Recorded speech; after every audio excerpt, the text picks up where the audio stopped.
आज ही डाउनलोड करें Skymet mobile app, पूछे मौसम का हाल अपनी पसंदीदा भाषा में और रहे बाकियों से एक कदम आगे। नमस्ते दोस्तों, स्काईमेट वेदर में आप सभी का बहुत बहुत स्वागत है। मेरा नाम महेश पलावत है। आज 29 अक्टूबर हो गई है और आगे मौसम कैसा रहेगा, दीपावली पे किस इलाके में बारिश होगी और पहाड़ों पर स्नोफॉल शुरू हुआ है या नहीं है, और जो साउथ चाइना सी में 2 तूफान बने हैं उनके बारे में भी थोड़ा सा डिस्कस करेंगे।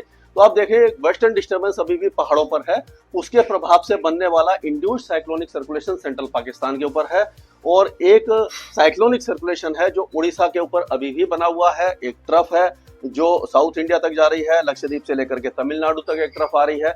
तो ये सारे जो वेदर सिस्टम है, इनके प्रभाव से क्या होने वाला है इसको तो बात करेंगे ही। और देखते हैं कि साउथ चाइना सी में जो 2 तूफान बने हैं, एक है टरामी और दूसरा है कोंगरे।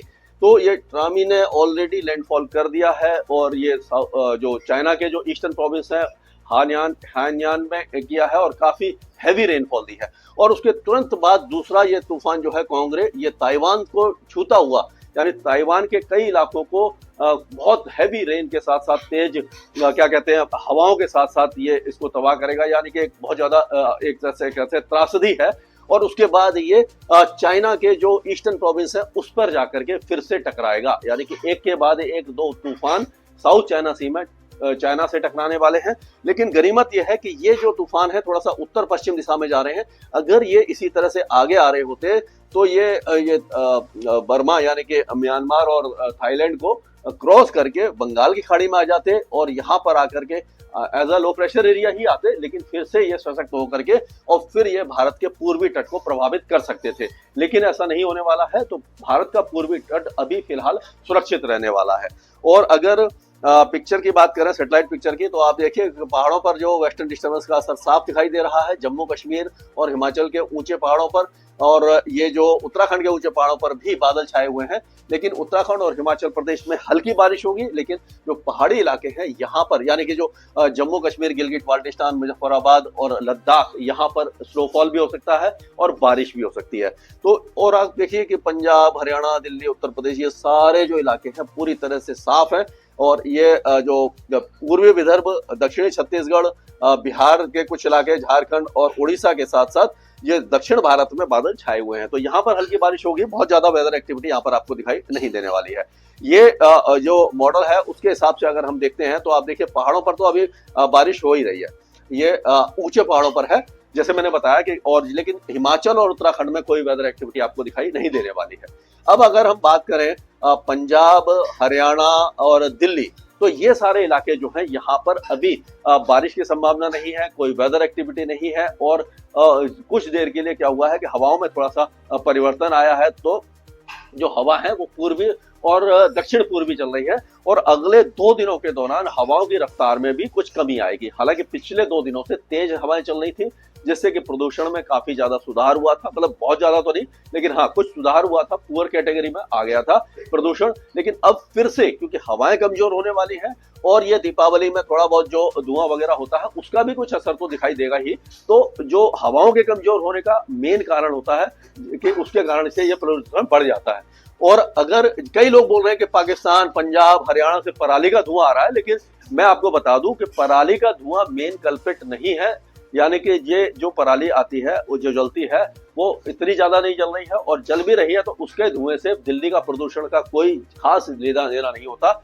ये 10 से 12% या 15% जब पीक पे होता है वो बढ़ोतरी होती है। लेकिन जो लोकल पोल्यूशन है, दिल्ली का ही जो खुद का पोल्यूशन है, जो आपको मालूम है गाड़ियां इतनी ज्यादा चलती हैं, एसी चलते हैं, और जो आपका जो कंस्ट्रक्शन साइट्स है वहां ये धूल मिट्टी उठती है। तो इन सारी चीजों का जो पोल्यूटेंट है वो हवा में, अगर तेज हवा चलती है, एक ही साइड से चलती है, तो वो इसको बहा ले जाते हैं, डिस्पर्स कर देते हैं, झाड़ू जैसा मार देते हैं, तो कम हो जाता है। लेकिन अगर वो ये नहीं होता, हवाएं कमजोर हो जाती है, तो एक ही जगह जैसे पॉल्यूशन आ गया, उसके बाद और आ गया और आ गया, तो एक्यूमुलेट होता जाता है, तो वो बढ़ता जाता है। तो ऐसा लग रहा है कि अगले 2 दिनों के दौरान थोड़ा सा पॉल्यूशन बढ़ेगा और उसके बाद 1 या 2 तारीख से हवाएं तेज होंगी और फिर से पॉल्यूशन कम हो जाएगा। लेकिन ये जो इलाके हैं पूरी तरह सूखे रहने वाले हैं, और उसी तरह से राजस्थान और गुजरात में भी कोई मौसमी गतिविधि हमें दिखाई नहीं दे रही है, और यहाँ पर भी तेज धूप के साथ जो है बारिश की संभावना तो है ही नहीं, लेकिन गर्मी काफी ज्यादा है। 38-39 डिग्री तक तापमान इन इलाकों में, कई इलाकों में दिखाई देगी। और उसी तरह से हरियाणा के भी कई इलाके काफी गर्म रहेंगे।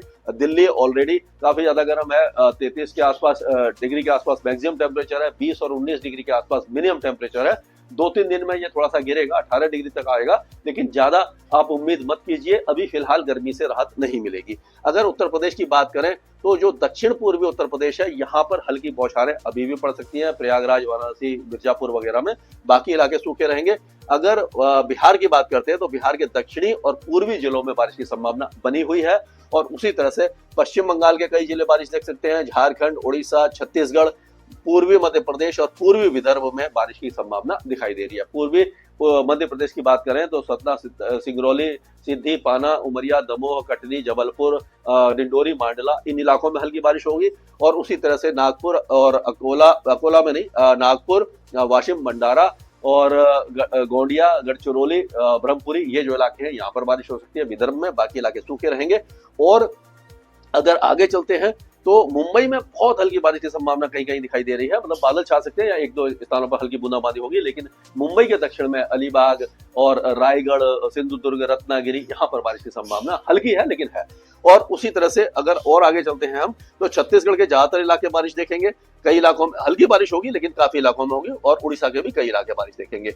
गंगटोक और जो अपने सिक्किम है यहाँ पर हल्की बारिश होगी, और असम, मेघालय, अरुणाचल प्रदेश में भी हल्की बारिश की संभावना है। बाकी इलाके सूखे रहने वाले हैं।